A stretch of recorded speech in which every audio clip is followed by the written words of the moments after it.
Mighty Morphin Power Rangers premiered on the Fox Kids block and became a sensation in the kids' media scene, with their unique idea of blending Japanese footage from the Super Sentai series with American actors in new scenes. But few know that before the series premiered, there was a pilot that was used to pitch to networks the idea of the show, and it used to be considered lost media until literally 6 years after Mighty Morphin Power Rangers premiered. So why is it exactly called Power Rangers The Lost Episode?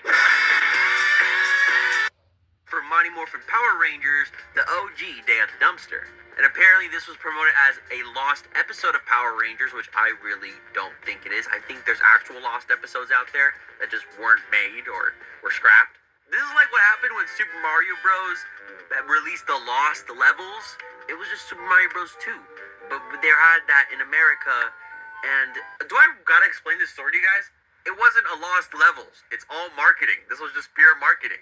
This was a special event that aired on May 22nd, 1999, and was hosted by Austin St. John and Walter Emmanuel Jones, who portrayed Jason Lee Scott and Zack Taylor in Mighty Morphin Power Rangers.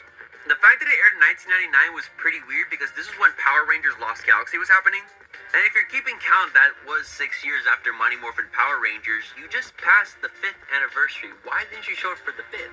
Also, funny enough, they had 2 actors that had left the show. Austin and Walt had left the franchise together during Season 2 of Mighty Morphin due to pay disputes.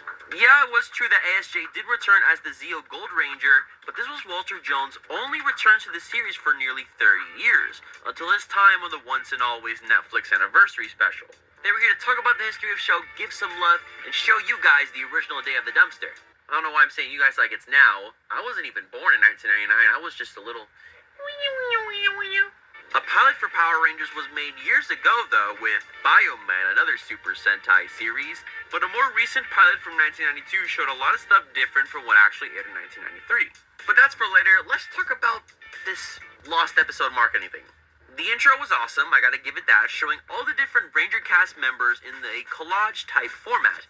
Bulk and Skull was even there, too. That was sweet. I don't think we can do that today, though. There's, like, too many Rangers out there now. I would have to enhance to see their names. I did also say, though, that this aired during Lost Galaxy. Their names didn't even show up there. Where is the love? Where is the love? The set here, though, was pretty weird. It looked like a TV studio with a huge audio board. I don't think they were doing Power Rangers in that. And they had costumes of the Gold Zeo Ranger and this cat creature, which I've come to learn is the Cat Zord from Power Rangers Turbo. Unique choice, I guess. Common question of the day. In the 30 years of Power Rangers, what's your favorite episode of all time? I gotta say, it may not be my favorite, but one of my favorites is the one RPM where they go behind the scenes of the Power Rangers show, but they're still in character. Crazy, right? Leave a comment down below and leave a like to lock in your answer, because 1,500 likes and I'll do more videos just like this. The special was also one of the only times Super Sentai is mentioned in Power Rangers 2. They even had some explanation as ASJ shows what makes Power Rangers different from the rest of the shows on TV, while showing a Bulk and Skull gag. Does comedy make it different from Transformers and Ninja Turtles? I think they were funny, too. Walter explained Sentai and how it started with the Go Rangers while showing footage of Jew Ranger, but eventually mentioned the show and how they took the characters and added American actors and boom, Power Rangers. Also, fun fact for all you viewers that put an eye towards the credits of Power Rangers, they would name the Super Sentai of origin kind of differently. They called Jew Ranger Galaxy Rangers, O Rangers, letter O, Car Rangers, Mega Rangers, and Gigaman. That was simple. There was also a funny bit here of the two hosts comparing their episodes and how much better there were. Well, and great new episodes, like the one where I became the Gold Ranger. Or my birthday episode, yeah. Wow. Well, what about the one where I got to fight Goldar alone? Oh, yeah? Well, what about my Spider episodes? I mean, very interesting. Then the bros explained the whole Power Rangers series in under a minute flat, which, impressive, but, you know, let's be honest, it was only 6 years of the show. We also got a tribute to the characters of the show, showing recurring ones from MMPR2, but not much love for anybody else like the Triforians or the Alien Rangers. It was also like a 45-second tribute. Could have been at least a minute. Anyways, though, let's stop talking about this and actually talk about this lost episode of Power Rangers, this OG Day at the Dumpster. Or as ASJ called it, the never-before-seen pilot episode. Pilot episode. Why does he say it like that? Pilot episode. The classic Go-Go Power Rangers theme.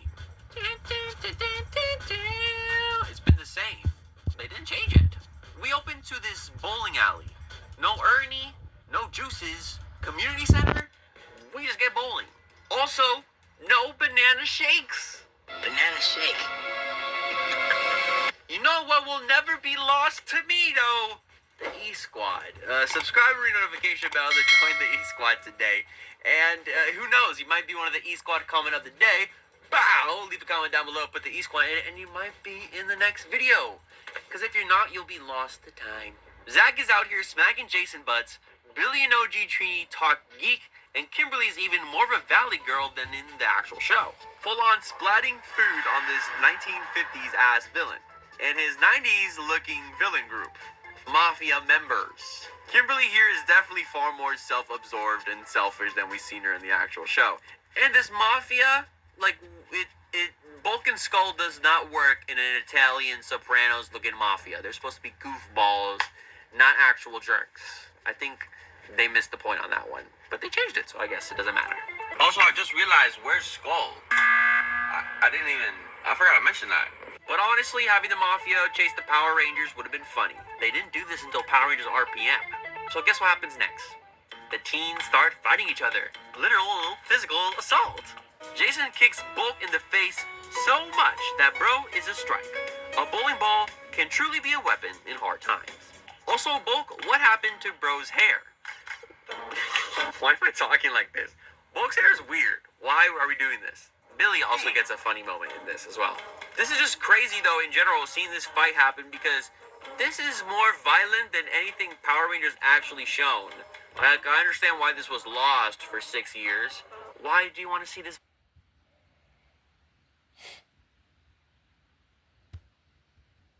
Violence.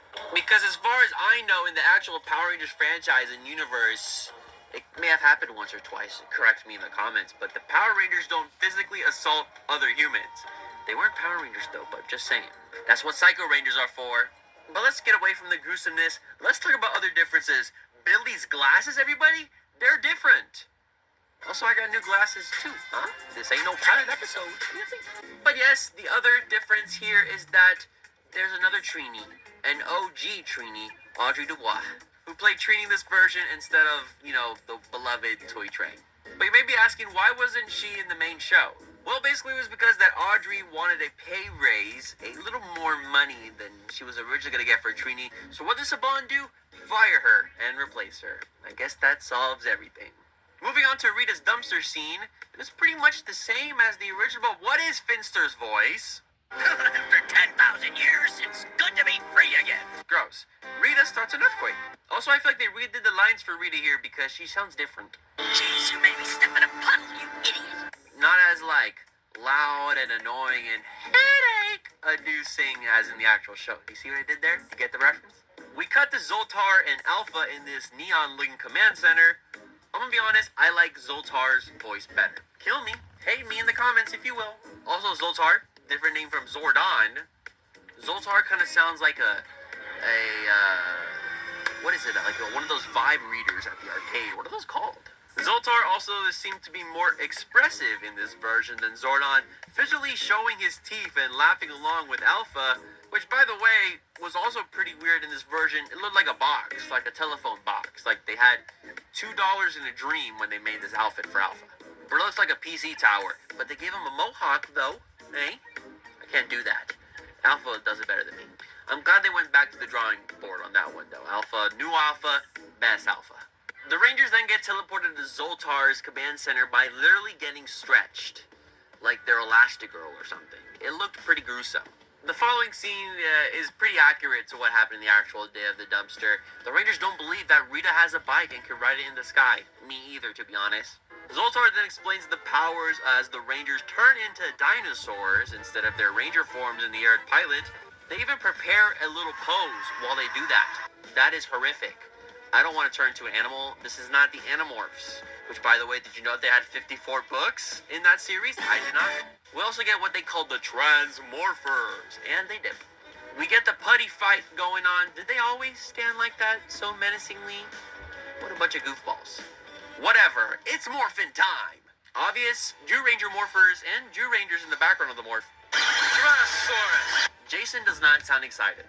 But hey, we get that Goldar fight from the first episode, except they were silent in this one. It was kind of awkward just watching them fight without them saying some Hugzikayas and funny cash lines. What happened? We also get King Sphinx in this episode. For those who know, King Sphinx didn't actually appear until Mighty Morphin until episode 4, so it was kind of weird and cool seeing him in this pilot.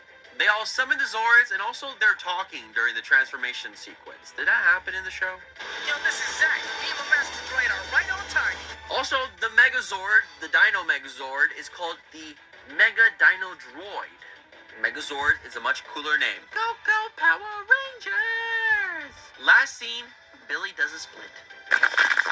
And Zoltar explains how these guys are the best they can be, while Zoltar is showing them footage of them assaulting other human teenagers. Embarrassing! But here's one of the final changes in this. Instead of Kimberly going, when, agreeing to join the Power Ranger team, she says, psych! That was much better. They should have kept that. Always a classic. Go Power Rangers. Put the hand in. Let's jump. And let's do the theme again, Lo.